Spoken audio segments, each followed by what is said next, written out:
Good evening, everyone. It's Saturday, January 21st, and it was a beautiful day, a little chilly. Hope you had time to go out. Hope you had time to show homes or list homes. Um, I'm going to make this one a little brief because, as you know, there's a lot of good football games on tonight. And the New York Giants are playing the Philadelphia Eagles, and we got chicken wings and stuff. So I want to do my video anyway. I missed last week, and I apologize. I actually didn't even send out a newsletter. I just got really busy and putting away Christmas decorations. I just left my lights here. Everything else is down. I just like my lights kind of makes it kind of warm and fuzzy. But it just got really busy, and I didn't do a podcast, or actually I didn't even do a newsletter, which I should have done anyway, because people, every device we use, every software program we use, we get feedback. And since I missed a week, less people opened up the newsletter I sent last night and then did a resend this morning. And it just shows you how in business, whether it's real estate, whether you're selling hot tubs or cars, you have to be consistent. You miss 1 week, and it's like you're not the main person in town anymore. You're not the main attraction. So just a little side note to the realtors who may be listening to me or may not be listening to me.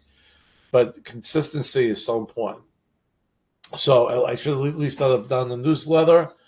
And no matter what, I will always do my weekly newsletter. As best as I can, unless I'm really, really sick. If I'm, then I might not. But I will do my best to be. And I actually, for the last quite a few years, I'm very consistent with that. But I just got kind of bogged down. I'm sorry. I really, okay, that's enough apologizing. So I'm Chris Gargiulo. This is my podcast, Real Estate with Mr. G. I am an associate broker and licensed referral specialist with Realty Connect, okay? And that's my new business and how I could help you wherever you are in the United States of America. Watch this.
I know I said this before.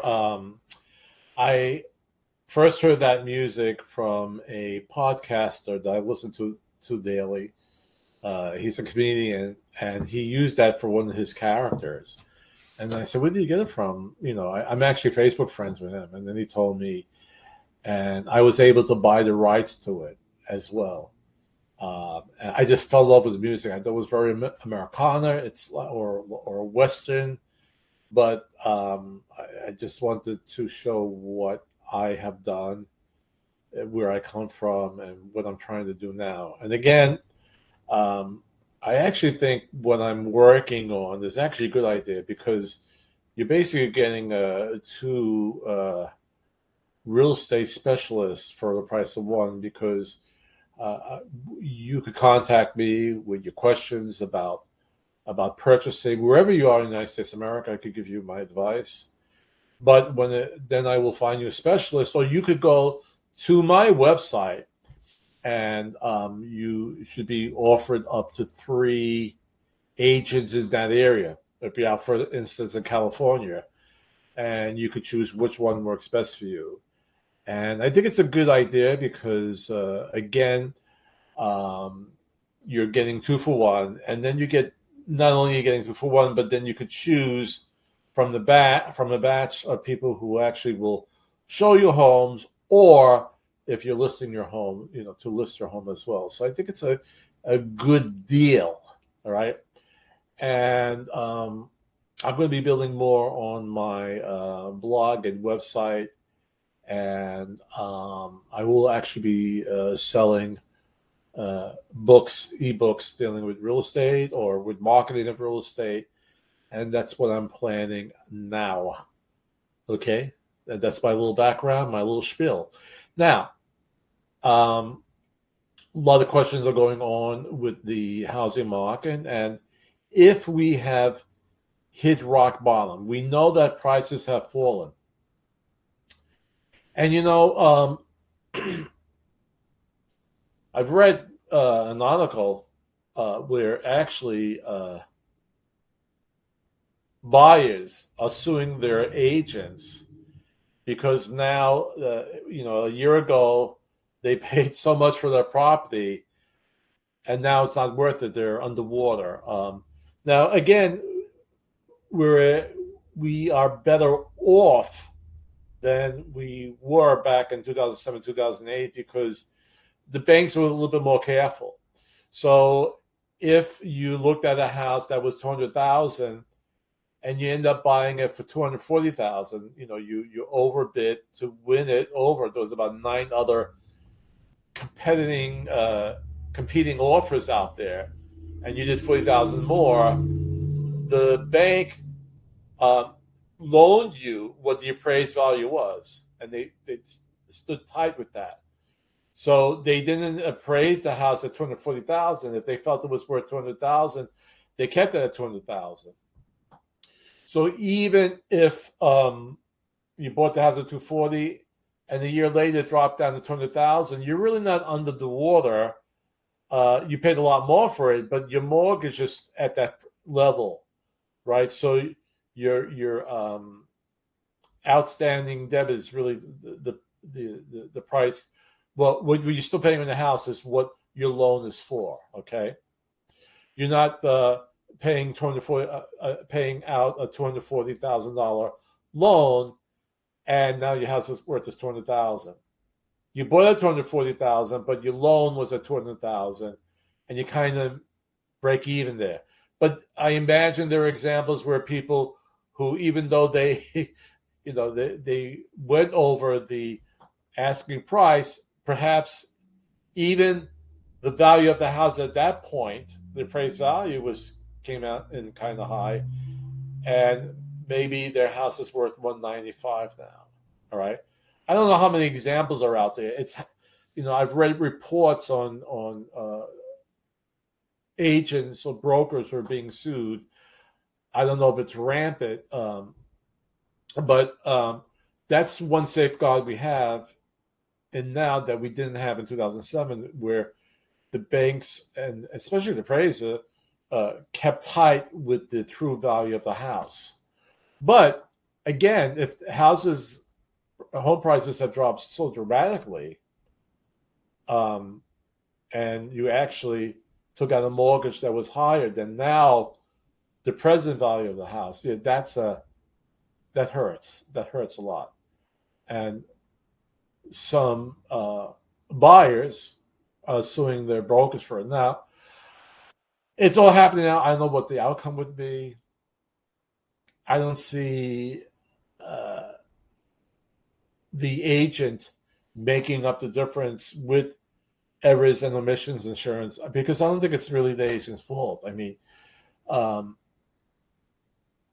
if the agent gave you a CMA and say, well, this house is really, it's really worth $100,000. It's not really worth the 240. But if you want to do that, that's on your own. I can't see how they could blame the agent. But we'll see what happens. It's all happening right now. Okay, and we will see some of the outcomes of those lawsuits. And I don't want to get preachy, but it's paying too much for anything is never a good thing. And I mean, I've always said the only one who benefits is the seller, right? And then the agent who made a nice fat commission. But in the long run, it really doesn't help. It's not sustainable. It doesn't help the entire real estate market, all right? Because it's overpriced. That's why we do appraisals, to make sure that you're taking out a mortgage for the true value of that house, all right? So people who made the killing, yeah, they stuck the money in the bank. They went on maybe on luscious vacations, whatever. But in the long run, the big picture, okay, it hurts a lot of people. The same way we have laws, okay, when we're by Chesapeake Bay, brings in a lot of money for the Hampton Roads area, for Maryland, all right, a lot of fishing, scallops, crabs, shrimp, clams, all right, and then there are seasons when these fish, and it's each fish is a different case, when they reproduce and make little fishies, all right? And then there are laws that you can't fish for them then, right? So you can't just go and pilferage the sea and get as much as you can right now, because then in the long run, by next year, you're not going to have such a big catch, all right? And then not only that, in business we learn you want to stick it to your competition, but share the pie. It sounds maybe if you think it's socialism, but in the long run, this doesn't hurt when you just take everything, right? When this greed is not good, it's not a good thing. Oh, I had to put my on ear sign. It wasn't on. Okay, here we go. In whatever industry, the greed doesn't work. I don't care what Stucco said, and Wall Street, greed is not good. In the long run, it just hurts. It hurts a lot of people. All right, that's my my spiel for today. I think I lost my. Hold on for a second. I was supposed to. Okay, share a screen, and I want to share this. So let me get this up here. I guess it went away, and let me put on my. Had home values hit bottom? Okay, and that's what we're going to discuss today. And I'm going to just, I already mentioned a lot of this already. And here they talk about news stories are talking about home prices falling, and that's raising concerns about a repeat of what happened in the crash of 2008. I just went over that, and I told you how it's different. All right. One of the questions that are on many minds, based on these headlines, is how much will home prices decline? But what you may not realize is expert forecasters aren't calling for a free fall in prices. In fact, if you look at the latest data, and we're going to do that, there's a case to be made that the biggest portion of the month-over-month price depreciation nationally may already be behind us. So let's just go down to this chart, okay? And these are different reporting agencies on the real estate market, okay? And they show in July, August, September, and October, you have these amounts going down to about a negative 0.3. That's Chile, negative 1.1 in September, negative 1 to a negative 0.5. Okay? So, but if you look at the months later, before that, there were actually bigger dips in home prices. All right? So what this article is saying is that we kind of reached that point around August. Okay? Like if we look at FHA or Black Knight or CoreLogic, we begin seeing this decrease in prices getting less, okay? And hopefully, perhaps going back up. The chart provides a look at the most recent reports from Case-Shiller, the Federal Housing Finance Agency, Black Knight, and CoreLogic. It shows how, on a national scale, home values have changed month over month since January of 2022. November and December have not come out yet. So it says, let's focus on what the red numbers tell us. The red numbers are the changes in home values over the last 4 months that have been published. And if we isolate the last 4 months, what the data shows is, in each case, home price depreciation peaked in August, right?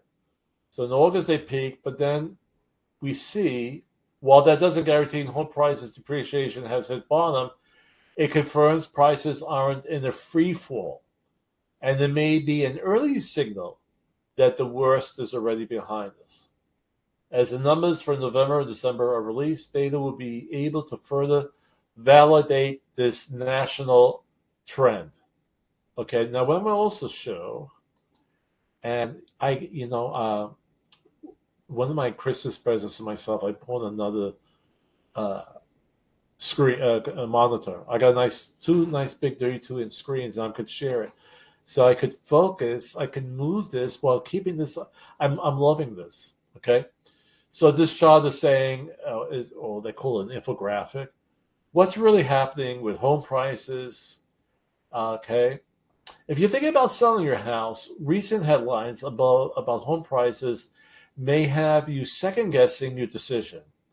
Here's the context where those headlines are missing.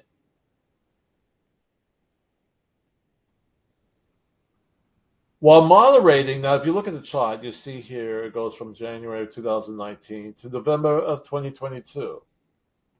And we see in January 22nd, you really have the largest increase in home prices.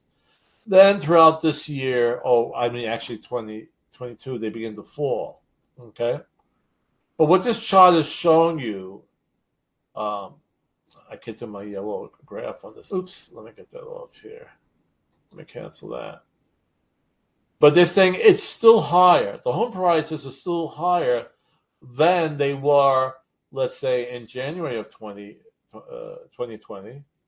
And actually the beginning of January of 2021. Well, then, probably,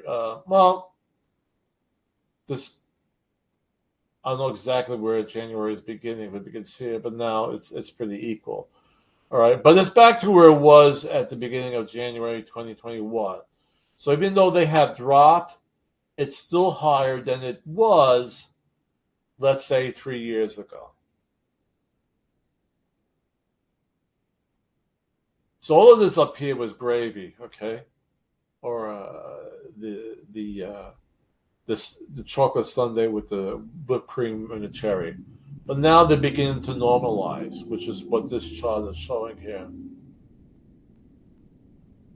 While moderating in recent months, the percent of price appreciation year over year is still well above more normal years in the market. More normal years, January of 2019 to mid-2020, 3 to 4% appreciation, and they're saying the latest data is 10%. Okay? So if you're still selling your house, you're still going to make, if you owned it longer than from January of 2020 or 2019, If you bought it before that, then you most likely are still making a profit on it, even though if you sold it about a year ago, here you would have made a lot more, and that's why I was talking about where it was really overpriced, and now it's hurting a lot of people. But all of this goes together too with let me hide this and come back up here. And you see questions about a recession, what I feel and what it's worth. Everybody makes projections, right? I always give the example that economics is not like a chemistry experiment. You take two elements and you mix it together, you always will get that same reaction, right? But with economics, you really don't know, right? The Feds are raising the interest rates to hopefully to push back the economy from growing more and thus inflating prices. But sometimes that doesn't always work. There's so many other elements or different ingredients that enter the picture. Now, there were reports yesterday, the day before, about how many layoffs there has been in the tech industry. But I don't think those layoffs will be throughout all industry. So we may have a little bit of a recession dealing with the tech industry, where a lot of jobs are being lost. But I don't think it's going to be gigantic. Okay? So I predict, some are saying by the end of the first quarter, that's only, we're in the first quarter already, so that's January, February, March.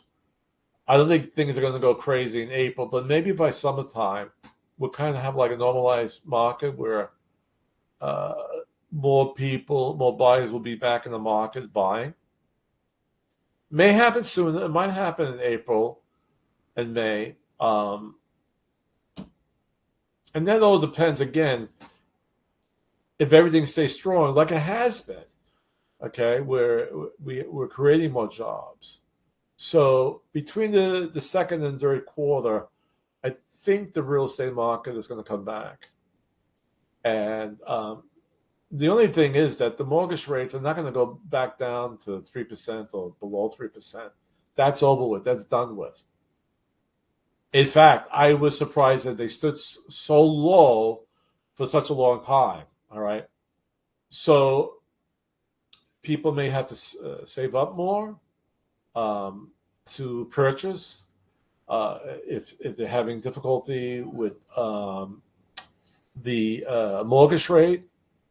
They could either buy down. I'm hearing where sellers are offering a percentage to buy down the rate for the buyers. So there's a lot of creative things going on.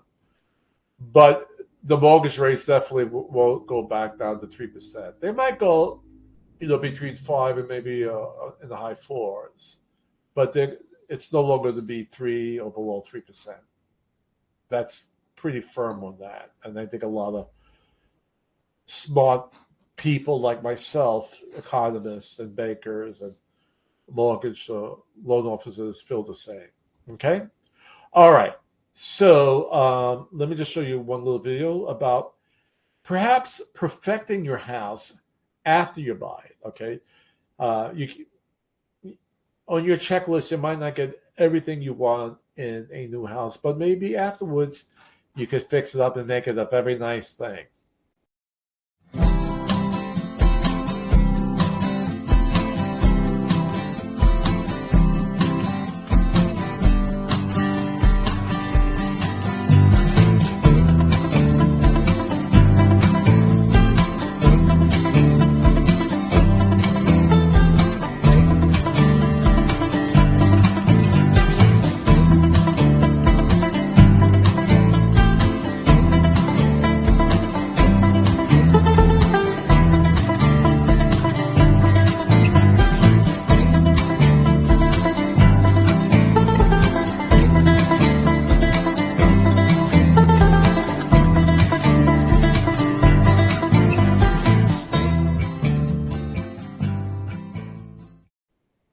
All right. And don't forget, because I put in my newsletter, we have the the winter buyer and seller guides on my blog. And where do you see these wonderful things that you could download for free? For free. And you go to, give me un momento, por favor. You go to realestateWithMrG.blog/resource-materials. And you could download those two guides for free. Okay? And we have a repeat guest in the audience. He came back, and my my producer, William Burgess, will introduce him. And again, William, I want to say Happy New Year to you. Yes, Chris. Happy New Year to you as well. Today we have in the audience a famous performer. His name is Schlepper the Clown. He has been performing in circuses throughout the nation since the Hoover administration. Ladies and gentlemen, I welcome Schlepper the Clown.